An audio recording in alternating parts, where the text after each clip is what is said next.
శ్రీరామనవమి సందర్భంగా శ్రీ సీతారామచంద్ర స్వామి వారి కళ్యాణ మహోత్సవం అంగరంగ వైభవంగా నిర్వహించారు.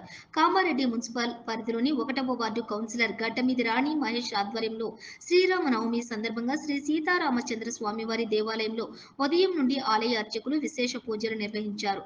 అనంతరం కళ్యాణ మండపంలో స్వామివారికి కళ్యాణ మహోత్సవం నిర్వహించారు. శ్రీ సీతారామచంద్ర స్వామి వారి కళ్యాణ మహోత్సవం చూడటానికి భక్తులు వందల సంఖ్యలో రావటం జరిగింది.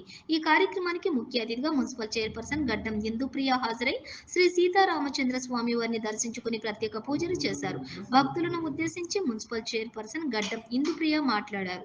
నేను నిన్ననే మున్సిపల్ చైర్పర్సన్ గా ప్రమాణ స్వీకారం చేయడం జరిగిందని, 1వ వార్డు అభివృద్ధి కొరకు తన వంతుగా ఎప్పుడూ వార్డు అభివృద్ధి కొరకు, దేవాలయం అభివృద్ధి కొరకై తన వంతు ఎల్లవేళలా మీకు అండగా ఉంటానని అందరికీ శ్రీరామనవమి శుభాకాంక్షలు తెలియజేశారు.